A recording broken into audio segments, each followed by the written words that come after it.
All right, so we're back to the money cycle. We've talked about knowledge and skill, time and effort. We've talked about profit. We've talked about saving. And so now we are at the point that we are looking at what we're going to do with that profit, okay? And we know that what we want to do is we want to invest that profit to make more money, right? And so how do we do that? Well, the only way that happens is if you take risk. You have to take risk. When we talk about having a knowledge and learning a skill and then using it, that is a risk. You may not have ever done this thing before. Let's say you learn how to change a light bulb, okay? You have to take the risk of going out and changing someone else's light bulb for money. You may fail at it, and that's okay. You still take that risk. You still go out and you use that skill.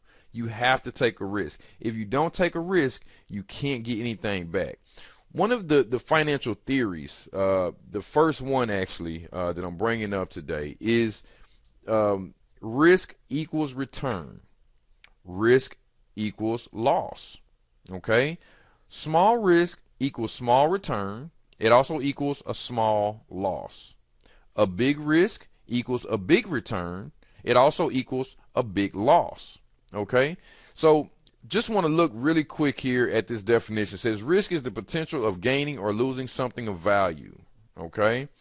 Values such as physical health, social status, emotional well-being, or financial wealth can be gained or lost when taking risks resulting from a given action or inaction, foreseen or unforeseen. Okay? Risk can also be defined as the intentional interaction with uncertainty. Uncertainty is a potential, unpredictable, and uncontrollable outcome. Risk is a consequence of action taken in spite of uncertainty.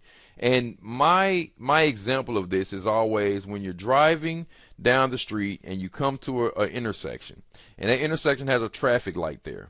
And if that traffic light is green, the question is there a chance that there's a car on the other side that will blow through a red light and hit you as you go through that intersection?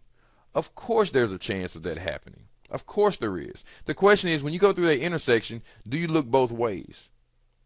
You need to, because there's a chance that someone can go through that red light and hit you, right? But is there anyone out there that will stop at a green light?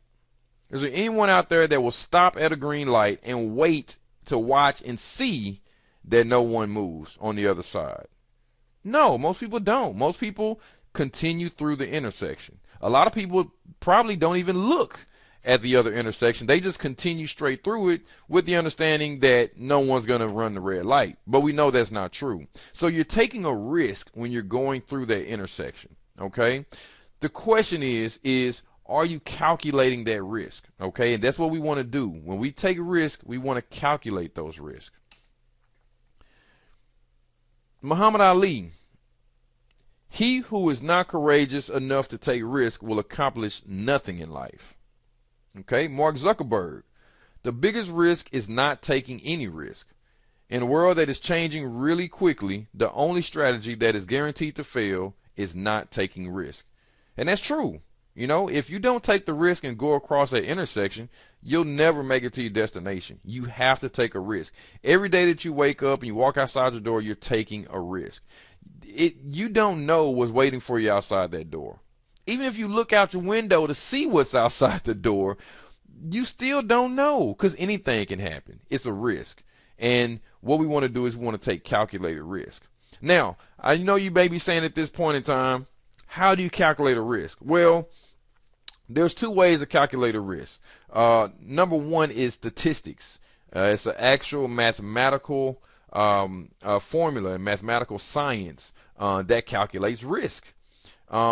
Understand that a number can be put on anything, okay? The simple fact that you're sitting here breathing, I can put a number on it. I can tell you exactly how much money you're spending just by sitting breathing, because when you sit and breathe, you're burning calories. Those calories come from food. That food comes from money, or it comes from work, right? So you can easily put a number on it, all right?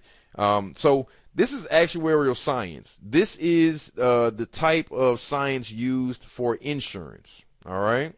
And as of now, actuarial science is not used for personal finance, but it needs to be. It needs to be. And it is slowly getting to that point.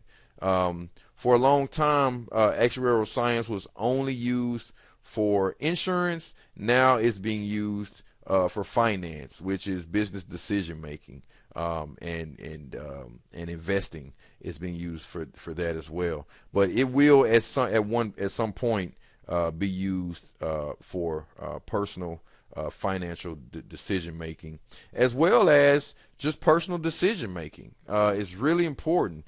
Statistics has been around for a very long time, and we all know at least one statistical term, and that is average. We all know what an average is. That is a statistical tool used to help predict future events. Okay.